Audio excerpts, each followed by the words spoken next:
사무엘상 3장 4절부터 21절까지 말씀입니다. 사무엘상 3장 4절로 21절까지 말씀입니다.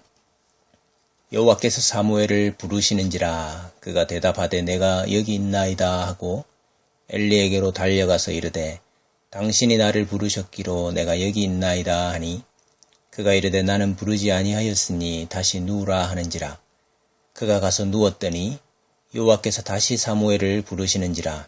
사무엘이 일어나 엘리에게로 가서 이르되 당신이 나를 부르셨기로 내가 여기 있나이다 하니 그가 대답하되 내 아들아 내가 부르지 아니하였으니 다시 누우라 하니라. 사무엘이 아직 여호와를 알지 못하고 여호와의 말씀도 아직 그에게 나타나지 아니한 때라. 여호와께서 세 번째 사무엘을 부르시는지라. 그가 일어나 엘리에게로 가서 이르되 당신이 나를 부르셨기로 내가 여기 있나이다 하니 엘리가 여호와께서 이 아이를 부르신 줄을 깨닫고 엘리가 사무엘에게 이르되 가서 누웠다가 그가 너를 부르시거든 내가 말하기를 여호와여 말씀하옵소서 주의 종이 듣겠나이다 하라 하니 이에 사무엘이 가서 자기 처소에 누우니라. 여호와께서 임하여 서서 전과 같이 사무엘아 사무엘아 부르시는지라. 사무엘이 이르되 말씀하옵소서 주의 종이 듣겠나이다 하니 여호와께서 사무엘에게 이르시되 보라 내가 이스라엘 중에 한 일을 행하리니 그것을 듣는 자마다 두 귀가 울리리라. 내가 엘리의 집에 대하여 말한 것을 처음부터 끝까지 그날에 그에게 다 이루리라. 내가 그의 집을 영원토록 심판하겠다고 그에게 말한 것은 그가 아는 죄악 때문이니 이는 그가 자기의 아들들이 저주를 자청하되 금하지 아니하였음이니라. 그러므로 내가 엘리의 집에 대하여 맹세하기를 엘리 집의 죄악은 제물로나 예물로나 영원히 속죄함을 받지 못하리라 하였노라 하셨더라. 사무엘이 아침까지 누웠다가 여호와의 집의 문을 열었으나 그 이상을 엘리에게 알게 하기를 두려워하더니 엘리가 사무엘을 불러 이르되 내 아들 사무엘아 하니 그가 대답하되 내가 여기 있나이다 하니 그가 이르되 내게 무엇을 말씀하셨느냐. 청하노니 내게 숨기지 말라. 내게 말씀하신 모든 것을 하나라도 숨기면 하나님이 내게 벌을 내리시고 또 내리시기를 원하노라 하는지라. 사무엘이 그것을 그에게 자세히 말하고 조금도 숨기지 아니하니 그가 이르되 이는 여호와시니 선하신 대로 하실 것이니라 하니라. 사무엘이 자라매 여호와께서 그와 함께 계셔서 그의 말이 하나도 땅에 떨어지지 않게 하시니 단에서부터 부엘세바까지의 온 이스라엘이 사무엘은 여호와의 선지자로 세우심을 입은 줄을 알았더라. 여호와께서 실로에서 다시 나타나시되 여호와께서 실로에서 여호와의 말씀으로 사무엘에게 자기를 나타내시니라. 아멘. 말씀이 희귀하던 그 시대에 드디어 말씀과 이상이 나타나는 장면을 보게 됩니다. 10절 말씀에 여호와께서 임하여 서서 전과 같이 사무엘아 사무엘아 부르시는지라 그랬는데 이것은 여호와께서 찾아와 곁에 서서 말씀하셨다라고도 번역할 수 있습니다. 그 시대에는 말씀이 희귀하고 이상이 흔히 보이지 않았다라고 했는데 오늘 사무엘에게 말씀과 이상이 함께 임하고 있습니다. 하나님의 임하심은 언제나 심판과 구원이라는 두 가지 측면이 동시에 나타납니다. 심판과 구원은 전혀 다른 두 가지인 것처럼 보이지만은 그러나 사실 이것은 동전의 양면과 같은 것입니다. 하나님의 심판은 구원을 위한 심판이요. 또 하나님은 구원하시기 위해서 심판하시기 때문입니다.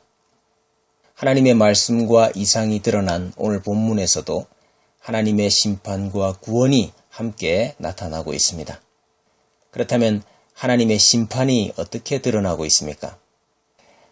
하나님의 말씀이 실로에 임했지만 엘리에게가 아니라 사무엘에게 임하셨다 하는 것입니다. 엘리에게 임해야 할 하나님의 말씀이 사무엘에게 임하고 있는 것이지요. 하나님의 말씀을 사무엘에게 가르쳐야 할 엘리가 도리어 아이 사무엘에게 하나님이 무엇을 말씀하시더냐 물어서 아는 자가 되었습니다. 하나님께서 엘리의 직분을 빼앗고 계심을 우리가 볼 수 있습니다. 하나님이 무엇이라 하시더냐 물었더니 그 말씀의 내용도 마찬가지로 엘리 집안에 대한 심판이었습니다. 하나님은 이미 하나님의 사람을 통해서 엘리 가문에 대한 심판을 말씀을 하셨는데 또다시 엘리에게 시중을 드는 어린 사무엘을 통해서 한 번 더 말씀하시고 계십니다. 이런 반복은 하나님의 계획이 확정되었다 하는 것을 보여줍니다. 하나님께서 엘리나 또 엘리의 아들들을 죽이시고 그 직분을 빼앗으시는 것 자체가 목적이 아닙니다. 오히려 타락한 제사장 가문의 심판을 통해서 이스라엘 전체가 망하는 것을 막으시려고 하시는 것이지요. 하나님께서 자기 백성의 죄를 사하시고 관계를 회복시키시는 이 제사라는 통로가 타락한 제사장에 의해서 막혀 있기 때문에 하나님께서 그것을 뚫으시고 그 길을 확보하려고 하시는 것입니다. 이런 점에서 하나님의 심판은 구원을 위한 심판이요, 또 구원하시기 위해서 심판하시는 것입니다. 또한 하나님의 임하심에는 하나님의 구원이 드러납니다. 오늘 하나님의 임하심에도 하나님의 구원이 나타나고 있습니다. 하나님의 구원이 어떻게 드러나고 있습니까? 하나님의 말씀이 엘리나 엘리의 아들들에게가 아니라 사무엘에게 임하시는데 이것은 엘리나 엘리의 아들들이 하나님 앞에서 악하여서 하나님께서 그들을 버리셨기 때문이기도 하지만은 그렇다고 해서 사무엘에게 하나님의 말씀이 임하실 만한 자격이나 특권이 있었기 때문도 아닙니다. 본문이 그것을 잘 보여줍니다. 하나님께서 사무엘을 3번이나 부르셨죠. 그러나 사무엘은 그것이 하나님의 음성, 하나님의 부르심이라고는 전혀 생각지 못했습니다. 그래서 엘리에게로 쫓아갑니다. 성경은 그 이유를 이렇게 말씀하십니다. 7절에 사무엘이 아직 여호와를 알지 못하고 여호와의 말씀도 아직 그에게 나타나지 아니한 때라 그랬습니다. 사무엘은 아이였습니다. 그리고 아직 여호와를 알지 못했습니다. 사무엘이 아이였고 아직 여호와를 알지 못했다 하는 것이 무엇을 의미하는 것입니까? 사무엘에게 하나님의 신탁이 임할 만한 그 어떤 이유나 자격이 없었다는 것을 말씀하시는 것입니다. 사무엘이 하나님의 집에서 등불을 감금하고 여러 가지 일로 수종을 들었지만은 그것은 엘리의 양자가 되어서 그가 해야 할 일들을 감당한 것이지 그것이 하나님의 선택하심을 받는 근거나 이유가 된 것이 아니라는 것이죠. 사무엘을 통해서 하나님의 구속 역사를 이어나가시는 하나님의 신실하심에 그 이유가 있는 것이지 사무엘이라는 아이에게 이유가 있는 것이 아닙니다. 하나님께서 자신의 뜻과 목적을 이루시기 위해서 택하시고 사용하신 도구가 사무엘이기 때문에 우리는 그 도구를 찬양할 것이 아니라 그 도구를 사용하셔서 일을 이루시는 하나님을 찬양해야 하는 것입니다. 오늘 하나님께서 사무엘을 부르시는 이 장면은 사무엘에게 임한 하나님의 은혜요, 하나님의 주권적인 부르심을 보여줍니다. 또한 본문 말씀은 하나님의 구원이 갑자기 하늘에서 뚝 떨어진 것이 아님을 잘 보여줍니다. 하나님은 사무엘을 택하시고 사무엘을 통해서 온 이스라엘에 끊어졌던 말씀의 역사를 다시 일으키시지만은 하나님은 그를 엘리의 양자로 엘리 아래에 두셨다 하는 점을 주의 깊게 보아야 합니다. 엘리 집안이 하나님을 잘 섬기는 집안이었기 때문에 그들의 신앙을 본받으라고 엘리 아래 두신 것이 아니지요. 엘리가 사역을 잘 하니까 그 밑에서 사역을 배우고 익히라고 사무엘을 엘리 아래 두신 것이 아닙니다. 사람의 눈으로 볼 때에는 사무엘이 엘리 아래 있는 것이 마이너스이고 엘리의 집안에서 사무엘이 나올 수가 없는 것입니다. 사무엘이 뭘 보고 배웠겠습니까? 오히려 무능력하고 악한 이들 가운데서 힘들었겠지요. 그런데 그것은 다윗도 마찬가지였습니다. 다윗이 아이였을 때에 기름 부음을 받았습니다. 사실상 왕인 것입니다. 그러나 하나님은 다윗을 사울 아래에 두셨습니다. 그래서 생명의 위협을 당했습니다. 오랫동안 기다려야 했습니다. 하나님은 다윗을 온 이스라엘의 왕으로 삼으시기까지 사울 아래에 두셨습니다. 마찬가지로 사무엘을 온 이스라엘에게 나타내시기까지 하나님은 사무엘을 엘리 아래에 두셨습니다.